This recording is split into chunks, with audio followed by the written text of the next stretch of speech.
আদর্শিক সমাজ বিনির্মাণে শিক্ষার্থীরাই হবে আগামীর কাণ্ডারি। কদম রসুল হামেদিয়া দাখিল মাদ্রাসায় বিদায়ী ও বরণ বর্ণাঢ্য অনুষ্ঠানে বক্তারা। চট্টগ্রামের বাঁশখালী উপজেলার অন্যতম দ্বীনী বিদ্যাপীঠ কদম রসুল হামেদিয়া দাখিল মাদ্রাসায় পালিত হল 2024 সালের দাখিল পরীক্ষার্থীদের বিদায়ী সংবর্ধনা ও নবীনবরণ অনুষ্ঠান। 16 এপ্রিল বৃহস্পতিবার সকালে মাদ্রাসা প্রাঙ্গণে আয়োজিত এ অনুষ্ঠানের রূপ নেয় শিক্ষক, শিক্ষার্থী ও অভিভাবকদের এক মিলন মেলায়। মাদ্রাসা পরিচালনা পরিষদের সভাপতি মোহাম্মদ আব্দুল কাদেরের সভাপতিত্বে এতে প্রধান অতিথি হিসেবে উপস্থিত ছিলেন বিশিষ্ট শিক্ষা অনুরাগী ও সমাজসেবক মোহাম্মদ খুরশেদ আলম চৌধুরী। অনুষ্ঠানের শুভ উদ্বোধন করেন বাঁশখালী উপজেলা যুব বিভাগের অ্যাসিস্ট্যান্ট সেক্রেটারি মোহাম্মদ তারেকুল ইসলাম চৌধুরী। এতে বিশেষ অতিথির বক্তব্য রাখেন চট্টগ্রাম মহানগরের স্বেচ্ছাসেবক দলের যুগ্ম আহ্বায়ক আরিফুর রহমান চৌধুরী। তোমার কথা হৃদয় মাঝে পড়ছে বারে বারে। আমন্ত্রিত অতিথি হিসেবে উপস্থিত ছিলেন মাদ্রাসার প্রতিষ্ঠাতা সদস্য আলহাজ মোহাম্মদ হাশেম চৌধুরী, প্রাক্তন শিক্ষক শেখ মোহাম্মদ হোসাইন, আ.ম.ম. নুরুল ইসলাম আল মুজাদ্দিদি এবং মোহাম্মদ আব্দুল হান্নান, সহকারী শিক্ষক আব্দুল মান্নান ও মাওলানা আমানুল্লাহর যৌথ সঞ্চালনায়। এতে মাদ্রাসার সুপার মাওলানা মাহমুদুল হকের সার্বিক তত্ত্বাবধানে অনুষ্ঠানে শিক্ষার্থীদের উদ্দেশ্যে দিক নির্দেশনামূলক বক্তব্য দেন সহকারী শিক্ষক রবিউল হোসেন, আতিয়ার রহমান ও মাস্টার আলী হোসেন। বক্তারা তাদের বক্তব্যে শিক্ষার্থীদের নৈতিকতা ও আদর্শের প্রতি চলার আহ্বান জানান। বিদায়ী শিক্ষার্থীদের উজ্জ্বল ভবিষ্যৎ কামনা করার পাশাপাশি নবীনদের মাদ্রাসার নিয়ম শৃঙ্খলা মেনে সুশিক্ষিত নাগরিক হিসেবে নিজেদের গড়ে তোলার পরামর্শ দেওয়া হয়। একজন শিক্ষক বাচ্চা তৈরি কারিগর, ঠিক কিনা? শিক্ষক বাচ্চা হয় না, কিন্তু শিক্ষক কি করে? বাচ্চা তৈরি করে। সমাজ ছাত্রছাত্রীদের উদ্দেশ্য থাকবে, শিক্ষকের মনে আঘাত আসে, শিক্ষা গড়ার যারা কোনো কষ্ট আছে, এই যে কোনো কাজ যারা শিক্ষক এই প্রতিষ্ঠান থেকে শিক্ষা। আজকের এই অনুষ্ঠানের সম্মানিত সভাপতি আমার শ্রদ্ধেয় বড় ভাই, আর উপস্থিত আছেন আজকের অনুষ্ঠানের প্রধান অতিথি আমার ভাই খুরশেদ আলম চৌধুরী, উপস্থিত আছেন প্রধান হিসেবে আমার তারেকুল ইসলাম চৌধুরী, উপস্থিত আছেন এই মাদ্রাসার সুপার মাহমুদুল হক সাহেব সহ মাদ্রাসার শিক্ষক, শিক্ষিকা, এলাকার মুরব্বী এবং শিক্ষার্থীবৃন্দ। আজকে বিদায় অনুষ্ঠান যাদেরকে নিয়ে তারা হয়তো আজকে পরীক্ষার জন্য এই অনুষ্ঠান থেকে বিদায়, কিন্তু এই বিদায়টা হচ্ছে তাদের শিক্ষা হয়নি। আমরা এমন একটা স্থানে বসবাস করি যেটাতে পিছিয়ে পড়া সমস্যাকে সামনের দিকে প্রথমে শ্রদ্ধার সাথে স্মরণ করছি এই আমাদের মাদ্রাসার প্রতিষ্ঠাতা, তিনি আজও আমাদের মাঝে আছেন।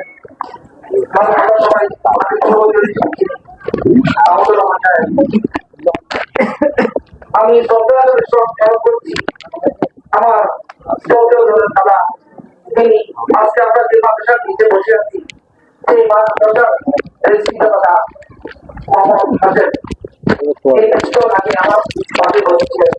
এটা আমার জন্য বিশাল পাওয়া। আমি শ্রদ্ধার সাথে স্মরণ করছি আমার দাদা, তিনি এই মাদ্রাসা এই ভবনটি নতুন ভবন আনার জন্য নিজের অনেক চেষ্টার মধ্যে ছিলেন। তিনি প্রচারিত হয়েছেন চেয়ারম্যান মাহমুদুর রহমান চৌধুরী। আমি শ্রদ্ধার সাথে স্মরণ করছি এই মাদ্রাসা ভবন থেকে তিনি আমার দ্বারা বিসিআর মাহমুদ চৌধুরী। আসলে আমি খুব গর্বিত এক সন্তান আপন মিয়া চৌধুরী পরিবারের, যে আমার একই আমার জন্য খুবই সৌভাগ্য। আজকে আমি এখানে কখনো পর্যন্ত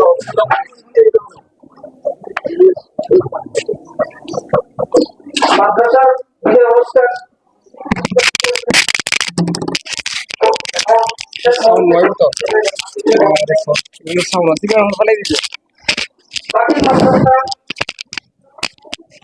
দাখিল হচ্ছে যে একটা ফাউন্ডেশন,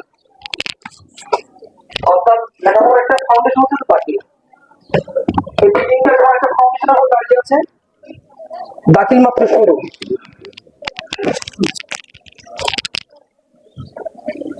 তোমাদেরকে অনেক দূরে গিয়ে যেতে হবে।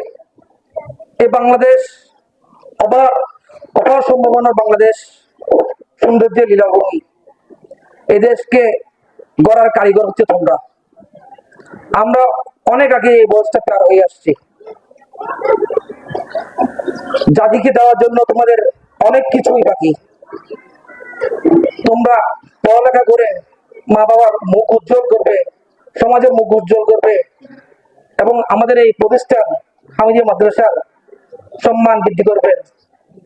শিক্ষক মহোদয়গণ যারা তোমাদের জন্য অক্লান্ত পরিশ্রম করেছেন, তাদের কথা আমার মনে হয় চিরদিন স্মরণ রাখবেন। এই মাদ্রাসা জন্মলগ্ন 1963 সালে, যেটা প্রায় আমার বাবার জন্ম কাছাকাছি। এই মাদ্রাসার পিছনে যারা অক্লান্ত পরিশ্রম করেছেন, তাদের প্রতি আমি অশেষ কৃতজ্ঞ। ছাত্রছাত্রীদের উদ্দেশ্যে একটা কথা রইল, লেখাপড়া জীবনের সর্বশেষ কিছু নয়। ডিস্টার্ব করে ভালো না।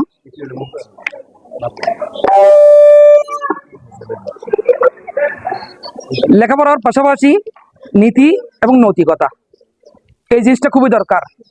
অনেকে সমাজে উচ্চশিক্ষিত হয়, সমাজে অনেক বড় ডিগ্রিধারী হয়, কিন্তু দিন শেষে আমাদের নীতি আর নৈতিকতা যদি না থাকে, এই লেখাপড়া সবই ব্যর্থ। পড়ালেখার পাশাপাশি ছাত্রছাত্রীদের প্রতি অনুরোধ, দেশের কল্যাণের জন্য নীতি নৈতিকতার গুরুত্ব অপরিসীম। তোমরা পড়ালেখার পাশাপাশি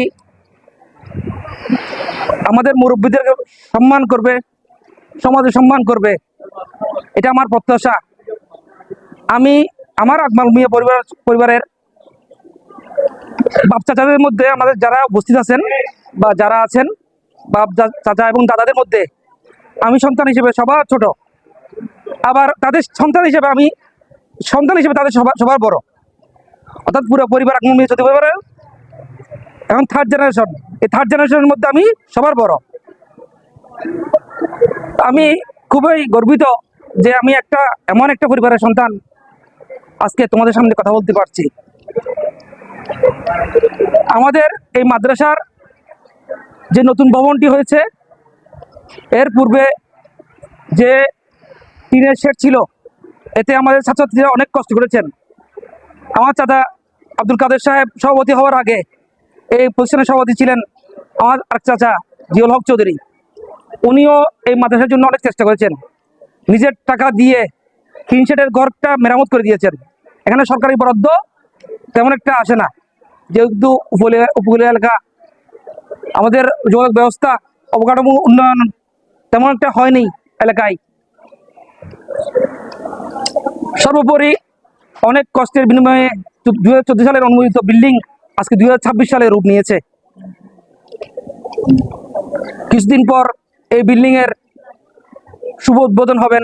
আমার চাচা সভাপতি মহোদয় আছেন, উনি সমাজের প্রত্যেকটা মানুষকে, অথবা অন্তত সমাজের যারা শিক্ষিত শিক্ষানুরাগী আছেন, তাদেরকে আমন্ত্রণ জানিয়ে হয়তোবা উনি এই অনুষ্ঠানটি পরিচালনা করবেন। কিছুক্ষণ আগে আমার চাচা একটা বক্তব্য বলেছেন, আজকে আমাদের এই এলাকায় সমাজের ছাত্রছাত্রীর সংখ্যা খুবই কমে যাচ্ছে। তার কিছু কারণ হয়তোবা আছে, এর মধ্যে অভিভাবকের কিছুটা উদাসীনতা আমরা লক্ষ্য করছি। আমাদের অভিভাবক মহোদয়গণ, ওনারা যদি ওনাদের সন্তানদের প্রতি একটু সদয় হন, লেখাপড়ার প্রতি মনোযোগী হন, হয়তোবা এই সমস্যাটা তেমন একটা মহামারী আকারে ধারণ করবে না।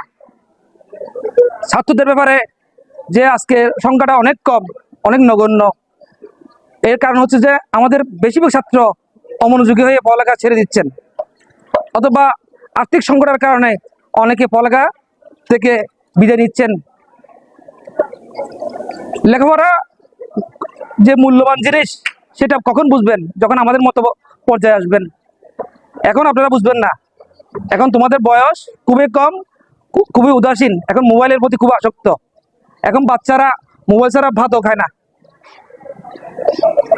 এই আসক্তি থেকে কেটে যেদিন আমাদের বয়সে পরিপূর্ণতা হবে সেদিন বুঝবেন যে আসলে পড়ালেখা কত বড় জিনিস, সার্টিফিকেটটা খুবই ইম্পর্টেন্ট। এর পাশাপাশি নীতি এবং নৈতিকতা, দেশের কল্যাণের জন্য নিবেদিত প্রাণ খুবই জরুরি। এখানে এই নতুন বিল্ডিং এর অনেক সাজসজ্জা দরকার, অনেক কিছুর এই অভাব রয়েছে। আমি আকমল মিয়া চৌধুরী পরিবার এবং আমাদের কদম রসুলের সম্মানিত যারা পরিবার আছেন, যাদের সামর্থ্য আছেন, তাদের সাথে বসে আমরা পারিবারিকভাবে একটা কথা বলে কি করা যায় আমরা এটা আলাপ করব, এবং যা জিনিসের দরকার হয় এটা নিয়ে আমরা বসবো। আজকে ছাত্রছাত্রীরা সামান্য ফ্যানের জন্য কষ্ট পাচ্ছে, সেটা আজকে শুনলাম শিক্ষক মহোদয় থেকে। ইনশাআল্লাহ আগামী দিনে এই ধরনের সমস্যাগুলা পরিত্রাণ পাবে, পড়ালেখার মান বাড়বে, শিক্ষকদের মুখ উজ্জ্বল করবেন আপনারা। আমি আর কথা বেশি বাড়াবো না, আমার পরে সভাপতি মহোদয় বক্তব্য রাখবেন। আমি এলাকার এসএসসি পরীক্ষার্থীদের যে পরীক্ষা, এটার জন্য শুভকামনা জানাচ্ছি, এবং যারা ষষ্ঠ শ্রেণীতে ভর্তি হয়েছে নতুন, তাদের জন্য শুভকামনা রইল। ইনশাআল্লাহ আপনাদের সাথে আমার আগে বিগত দিনও ছিলাম, এখনো আছি, সামনেও থাকবো ইনশাআল্লাহ। এই কথা রেখে আমি আর বক্তব্য শেষ করছি। আল্লাহ হাফেজ। দীর্ঘ আয়ু কামনা করা দরকার। ছোট হুজুরের জন্য একটা শিক্ষা প্রতিষ্ঠান করতে আল্লাহ মানুষ লাগে। আল্লাহ মানুষ না হলে শিক্ষা প্রতিষ্ঠান করা সম্ভব নয়। আল্লাহ মানুষ লাগে। ছোট হুজুর এই এলাকায় জন্ম নিয়েছিল বিদায় এই মাদ্রাসা প্রতিষ্ঠিত হয়েছে। সবাই জানে, অনেকে মনে করে এলাকাতে, গ্রামে, কদম রসুলে অনেকে মনে করে এটা আম্বলর মাদ্রাসা। এইটা ভুল ধারণা। আমি আজকে প্রমাণ করতে চাই। আমার ভাইও আছে, চেয়ারম্যান মাহবুবুর রহমানের ছেলে আছে, আমার ভাইফও আছে। এটা আম্বলর মাদ্রাসা না। গ্রামকে রক্ষা করো, এই মাদ্রাসাকে তুমি কবুল করো, ছাত্রদেরকে তুমি কবুল করো। ওস্তাদেরা আন্তরিকতার সহিত পাঠদান করতে পারে মতো তুমি তাদের অন্তরে, আমাদের অন্তরে তৌফিক দান করো। আমিন আমিন। আমাদেরকে যোগ্যতা দান করো। اللهم كاجل هذا تدابل بليت شابل المرضى قابل ممت مسبب الاسباب مقتلا باب يمجد دعوات يا رحمن الرحيم امين وهو امر الله ان الله بصير بالعباد صلى الله تعالى على অনুষ্ঠানের শেষ পর্যায়ে দেশ ও জাতির কল্যাণে এবং শিক্ষার্থীদের সাফল্য কামনা করে অনুষ্ঠিত হয় বিশেষ দোয়া ও মোনাজাত, আর এর মাধ্যমে শেষ হয় আনন্দ অশ্রুর মিশেলে সাজানো বর্ণাঢ্য এই আয়োজন।